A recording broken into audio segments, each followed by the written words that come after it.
Auto वालों की लूट खसूट, ई रिक्शा जो है उनकी लूट खसूट जारी है और ऊपर से धमकियां और दादागिरी। सिर्फ धमकियां और दादागिरी नहीं, किसी पर पर्सनल कमेंट करना और गाली गलौज देना और मीडिया के खिलाफ नारे लगाना आजकल एक नया ट्रेंड बन गया है। जब भी कोई लोगों की बात उठाता है तब मीडिया वालों को निशाना बनाया जाता है। ओवरलोडिंग होती है, एक्सीडेंट होते हैं, लोग मरते हैं, हम आवाज़ उठाते हैं, मीडिया वाले गलत। सड़कों पे एनक्रोचमेंट होती है, रेडियाँ लगती हैं, फड़ियाँ लगती हैं, लोग हमें फ़ोन कर कर के बोलते हैं कि फलानी गली में एनक्रोचमेंट है, फलानी गली में फलानी वाले ने फड़ी लगाई, हमें रास्ता चलने के लिए नहीं। लेकिन साथ में ये भी बताते हैं कि हमारा नाम नहीं आना चाहिए।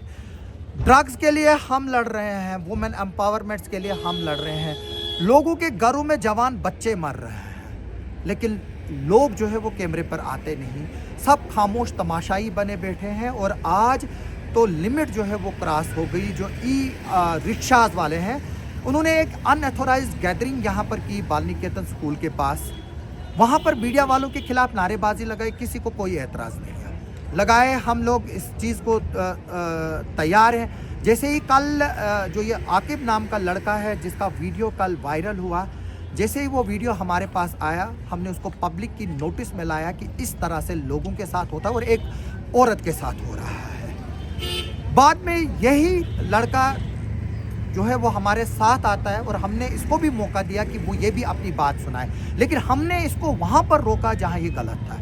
इसकी लाइसेंस नहीं है, अभी तक एक्शन क्यों नहीं हुआ, अभी तक इस पर फाइन क्यों नहीं हुआ, इसके जो ऑटो में है मीटर नहीं लगा है, क्यों नहीं मीटर लगा है, किसी को कैसे पता चलेगा कितना डिस्टेंस है। सुप्रीम कोर्ट की गाइडलाइंस है और डायरेक्शंस है, जिसको भी नॉन ट्रांसपेरेंट कवर्स लगे हैं, जिसको ब्लैक टिंटेड ग्लासेस भी कहते हैं, उनके खिलाफ कार्रवाई करनी है और उस गाड़ी को सीज करना है। जिन ऑटोज में ये जो नॉन ट्रांसपेरेंट कवर्स लगे हैं उन पर क्यों अभी तक कार्रवाई नहीं हुई। हालांकि ट्रांसपोर्ट डिपार्टमेंट ने कई मर्तबा जो है वो इन पर कार्रवाइयाँ भी की है पहले, और इनको समझाया भी है क्या सही है क्या गलत है। जितने भी ई रिक्शा ऑटो वाले हैं, हमें लोग शिकायतें करते हैं, मैक्सिमम लोग जो है वो उनसे ज़्यादा चार्जेस करते हैं। यानी कि 1 किलोमीटर के लिए या 2 किलोमीटर के लिए आप 100 रुपये चार्ज करते हो, 10 रुपया जो है वो पर किलोमीटर किराया है। आप एक पैसेंजर को 100 रुपया लोगे, 150 रुपये लोगे, कि कौन सी इंसानियत है। यहाँ पर गरीब लोग जो है वो ऑटो रिक्शाज में जो है वो चढ़ते हैं, गरीब लोग जो है वो इकोज में चढ़ते हैं। कल मुझे भी लिख रहे थे इको वाले भी ज़्यादा किराया लेते हैं, लेकिन कोई सामने तो आए बोले तो।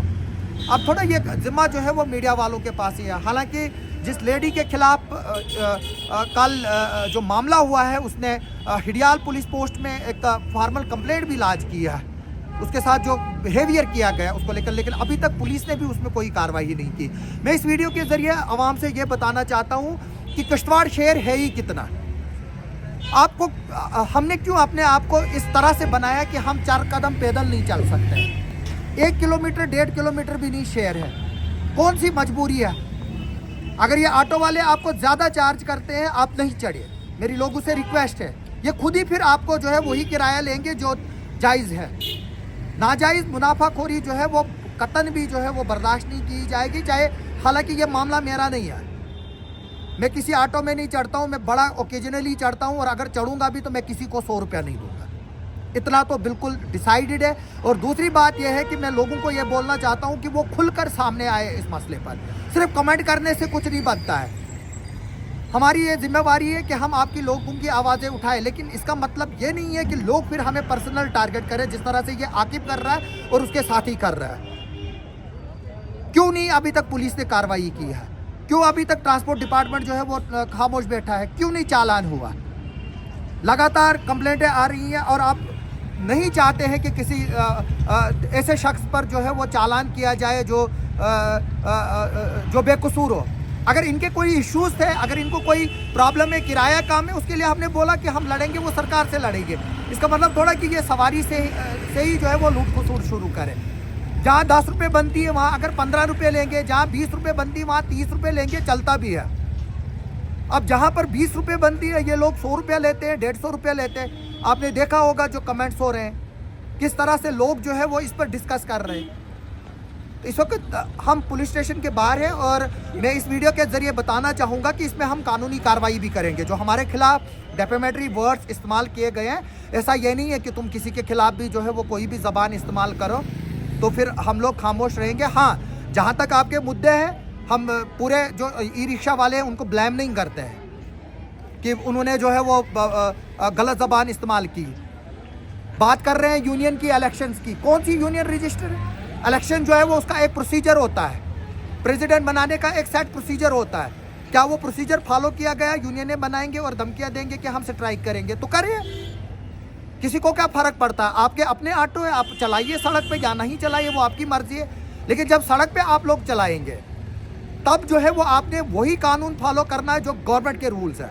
अगर गवर्नमेंट ने 10 रुपया आपको दिया है किराया, आपने 10 ही रुपये लेना, आप 20 नहीं लेंगे। हाँ, कल को अगर गवर्नमेंट आपको 20 रुपया किराया देती है, 30 रुपया किराया देती है, किसी को कोई एतराज़ नहीं है। फिर बाद में वो एक इंडिविजुअल को डिसाइड करना है वो उसमें चढ़ेगा ऑटो में कि नहीं चढ़ेगा, कि वो अपनी टांगों से पैदल चलेगा। हम भी पैदल चलते हैं, हमारे पास गाड़ियाँ हैं, क्यों गाड़ियों का रश निकालना? मार्केट में जगह नहीं है खड़े होने की। इन ऑटो को सिर्फ इसलिए लाया गया था कि लोगों को जो है वो लोड कम पड़े, लोग अपनी गाड़ियाँ ना निकाले अगर उनको छोटा सा सफ़र तय करना है। इनका इशू था जो ब्लैक ऑटोज थे, इन्होंने हमारी नोटिस में लाया कि वो अनऑथराइज्ड चल रहा है। उनके जो टाइमिंग का पीरियड है वो ख़त्म हो चुका है। हमने खबर चलाई, जहाँ पर 150 थे आज 20 भी नहीं है। तो फिर उस वक्त हम सही थे जब हमने वो खबर चलाई, तो आज हम सच्चाई की दूसरी खबर चलाए तो आज हम गलत है और आप हमारे खिलाफ जो है वो गलत अल्फाजों का इस्तेमाल करोगे। ये बात भूल जाओ, आज यूटी गवर्नमेंट है, यहाँ पर आजकल ब्लैकमेलिंग नहीं चलती है, प्रोटेस्ट करना जो है वो बैंड है। आपको अगर कोई प्रॉब्लम है, आप जाकर ट्रांसपोर्ट डिपार्टमेंट के लोगों से बात करो, आप ट्रांसपोर्ट कमिश्नर से बात करो, आप एलजी सरकार से बात करो, आप जो यहाँ पर उमर अब्दुल्ला की गवर्नमेंट है उनसे बात करो कि किराया जो है वो उनको कम है, नहीं पड़ता है तो नहीं चलाए। अब कोई बोल रहा है स्मार्ट मीटर लगे हैं, हम उसका किराया कहाँ से लाएंगे? अब वो चीज़ है, उसका किराया कहाँ से लाए? उन डेली वेजर से पूछो जिनको साल भर से तनख्वाहें नहीं मिल रही। आज आप उन एसपीओ से पूछो जिनकी 3-3 हज़ार तनख्वाहें होती थी, वो किस तरह से घर चलाते थे। आप आरईटी से पूछो, चादर उतनी ही पाँव उतने ही फैलाओ जितनी चादर है। ये नहीं है कि कल मैं अंबानी के बेटे को देखूंगा, उसको 2 करोड़ की गाड़ी है, मैं भी चाहूंगा कि मुझे भी 1.5 करोड़ की गाड़ी हो। स्मार्ट मीटर पर लोग जो है वो हल्ला गुला कर रहे हैं। क्यों कर रहे हैं हल्ला गुला? मेरे घर पे आए लगाने के लिए, हमने लगा दिया, उसमें कौन सी बड़ी बात है? अगर गवर्नमेंट चोरियां रोकना चाहती है और जो पैसा बाद में बचेगा वो वेलफेयर स्कीम्स पर आएगा, हमारे स्कूल्स खुलेंगे, हमारे हॉस्पिटल्स में जो है एक्स्ट्रा इंफ्रास्ट्रक्चर होगा, हमारी सड़कें अच्छी होंगी। हम चाहते हैं कि सड़क भी अच्छी हो, हमारा हॉस्पिटल भी अच्छा हो और हमारा स्कूल भी अच्छा हो, लेकिन वहाँ से जो है वो हम जो जेन्युइन किराया है वो भी ना दें, उधर से हम चोरी करें, पानी के कनेक्शनों की चोरी करें। 10 लोगों को पीने के लिए पानी है तो 100 लोगों को है ही नहीं। जब हम बात करते हैं तो बोलते हैं कि नहीं जी बात करते हो। जहाँ पर कोई लोग गलत है हम उनके अगेंस्ट बात करेंगे, चाहे वो ई रिक्शा वाले हो, चाहे वो ट्रक वाले हो, चाहे मेटाडोर वाले हो, चाहे बस वाले हो, चाहे वो पुलिस हो, चाहे वो एडमिनिस्ट्रेशन हो, चाहे वो शराब बेचने वाले हो। मुझे लोग कमेंट लिख रहे थे शराब जो है वो महंगी बिक रही है, तो कंप्लेंट तो करो ना। कोई कंप्लेंट क्यों नहीं कर रहा? अगर आपको 150 रुपये की शराब 200 में दी जा रही है तो आप कंप्लेंट करो ना। आप बिल क्यों नहीं लेते हो? बिल ले लो ना उनसे जो जहाँ से आप सामान खरीदते हो। आपको जो है वो 10 रुपये की चीज़ अगर कोई 20 में बेच रहा है तो आप कंप्लेंट करो ना। जीएसटी की बिल क्यों नहीं लेते हो?